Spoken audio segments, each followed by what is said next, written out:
तो यूपी का third round है आज। जी हाँ, तीसरे दौर की वोटिंग है उत्तर प्रदेश के चुनाव के लिए। 7 चरणों में वोट होना है। दो चरण हो चुके हैं, आज तीसरा चरण है। और आज 12 जिलों की 69 विधानसभा सीटों पर वोट डाले जा रहे हैं। 2 करोड़ 41 लाख वोटर हैं। 826 उम्मीदवार हैं जिनकी किस्मत का फैसला होगा, और इनमें से 105 महिला उम्मीदवार भी। आज के दौर में कई दिग्गज मैदान में हैं। मुलायम सिंह यादव के भाई शिवपाल सिंह यादव जसवंत नगर से चुनाव लड़ रहे हैं, वहां आज वोट पड़ेगा। मुलायम सिंह यादव की छोटी बहू अपर्णा यादव लखनऊ कैंट से उम्मीदवार हैं, जिनके सामने बीजेपी में कांग्रेस से आई रीता बहुगुणा जोशी मैदान में उतरी हैं, वहां भी आज वोट पड़ेगा। इसके अलावा यूपी में महिला बीजेपी की अध्यक्ष स्वाति सिंह लखनऊ की सरोजनी नगर सीट से चुनाव लड़ रही हैं। और तीसरा दौर मुख्यमंत्री अखिलेश यादव के लिए अग्नि परीक्षा की तरह है, क्योंकि आज जिन जिलों में वोट पड़ रहे हैं उनमें से ज़्यादातर समाजवादी पार्टी के गढ़ माने जाते हैं। ये तस्वीर आप देखिए, लखनऊ की तस्वीर है, दूसरी तरफ सैफई की तस्वीर है। एक तरफ कड़ी सुरक्षा दिखाई दे रही है आपको सैफई में, और दूसरी तरफ लखनऊ में सुबह सुबह ही आप देख सकते हैं लंबी लाइनें लगनी शुरू हो चुकी हैं। बड़ी तादाद में लोग बाहर निकल रहे हैं वोट डालने के लिए, अपने मताधिकार का इस्तेमाल करने के लिए। तो बात भी की लखनऊ के वोटर से हमारे संवाददाताओं ने, सुनिए वो क्या कह रहे हैं वोट डालने के बाद। पहले मतदान पहले है, उसके बाद सारा काम छोड़ के आए हैं। सारा काम छोड़ करके मतदान देने आए हैं। सुबह सुबह सबसे पहले मत का अपना इस्तेमाल करें, और क्योंकि वोट डालना जरूरी है और अच्छी बात है, हमें डालना चाहिए। तो लखनऊ, कानपुर, कन्नौज तमाम बड़े इलाके भी हैं जहां आज वोटिंग हो रही है। और कानपुर में मेरे सहयोगी ब्रजेश श्रीवास्तव मौजूद हैं, वो आपको रिपोर्ट दिखा रहे हैं वोटिंग के पहले।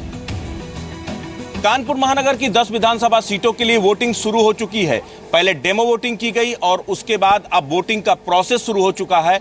और सबसे बड़ी बात यह है कि जिला प्रशासन और चुनाव आयोग ने तमाम कोशिशें की हैं कि किसी भी तरीके से जो मतदान है उसको बढ़ाया जा सके। और उसी के तहत देखिए, हम आपको दिखाना चाहेंगे कि किस तरीके से इंतजामात किए गए हैं। तमाम मॉडल बूथ बनाए गए हैं, और हम इस समय तिलक नगर के मॉडल बूथ में मौजूद हैं, जहां पर देखिए पूरी इंतजामात किए गए हैं कि मतदाताओं को यहां पर किसी भी तरीके की समस्याएं ना हो।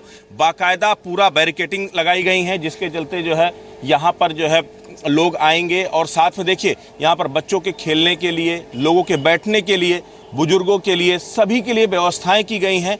बाकायदा जो मतदाता यहां पर वोट डाल करके आएगा उसको फूल दिया जाएगा, मिठाई दिया जाएगा। और साथ ही आप देखिए मेरी तरफ ये जो कुर्सी दिखाई दे रही है, ये वाकई में क्योंकि ये पूरा जो संग्राम है ये कुर्सी का ही संग्राम है, और सिंबॉलिकली एक कुर्सी रखी गई है। और जो मतदाता वोट करके आएगा उसे इस कुर्सी में बिठा करके उसके बाद उसकी फोटो खींची जाएगी और बाद में सप्रेम भेंट दी जाएगी। तो कुल मिलाकर के प्रशासन कोशिश कर रहा है कि इस बार वोटर परसेंटेज को इंक्रीज किया जा सके। अगर हम 2012 की बात करें तो यहाँ पर 54% वोटिंग हुई थी, लेकिन इस बार जो जिला प्रशासन का लक्ष्य है कि 70% तक वोटिंग को बढ़ाना, और इसी के तहत तमाम इंतजामात किए गए हैं। सुरक्षा के इंतजामात किए गए हैं ताकि किसी तरीके से कोई व्यवधान ना हो और लोग निर्भीक होकर मतदान कर सकें। तमाम लोगों को लुभाने की कोशिश की गई है कि मोटिवेट हो लोग, मतदाता केंद्र तक आएं और मतदान कर सकें। तो प्रशासन की तैयारियां पूरी हैं। और अब सबसे बड़ी बात यह है कि ये कानपुर महानगर की जो 10 विधानसभा सीटें हैं, यहाँ पर जबरदस्त द्वंद्व देखने को मिल रहा है। कई जगह पर समाजवादी पार्टी, बीएसपी और बीजेपी के बीच में प्रतिद्वंदिता है, तो कई जगह मुकाबले बेहद ही कड़े हैं। तो अब देखना यह है कि प्रशासन के इन तमाम इंतजामातों के साथ मतदान कितना सुचारू रूप से संपन्न हो पाता है। चलिए, तो ये ब्रजेश आपको रिपोर्ट दिखा रहे थे कानपुर की। इससे पहले हम चले विशाल के पास, विवेक पाठक के पास, सर्वेश के पास, तीनों मौजूद हैं कन्नौज से, मैनपुरी से और लखनऊ से।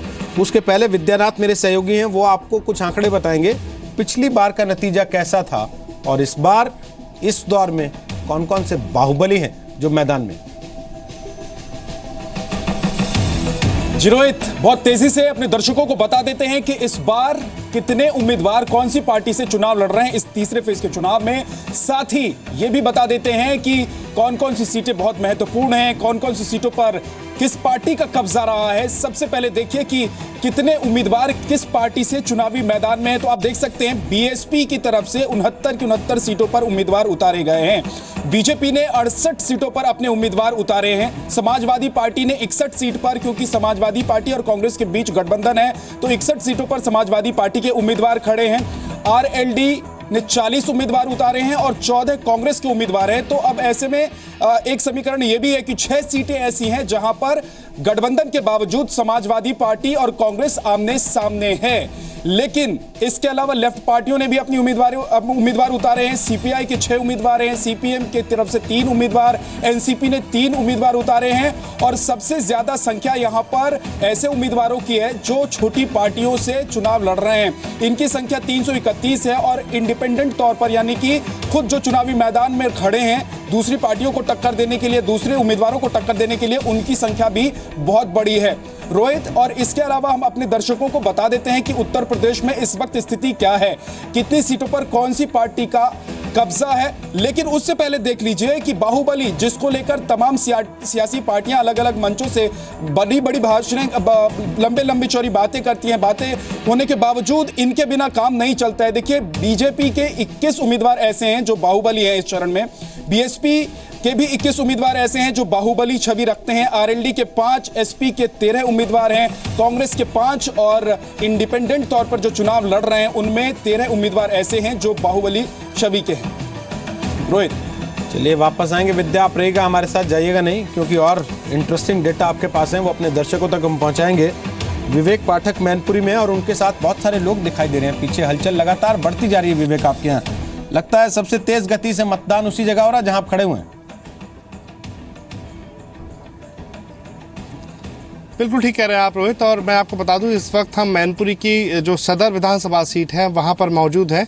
यहां पर आप देख सकते हैं कि हमारे साथ कुछ जो है युवतियां मौजूद हैं जो कि सुबह आज घर से निकली हैं और जिस बूथ पे हम लोग सामने खड़े हुए हैं उनका सबसे पहला वोट इन युवतियों ने डाला है। हम इन्हीं से बात करेंगे। ये बताइए, आज आप सुबह घर से निकल के आए हैं, वोट डाला है, किन मुद्दों पर डाला है, क्या दिमाग में था जब आप वोट करने जा रहे थे पहली बार?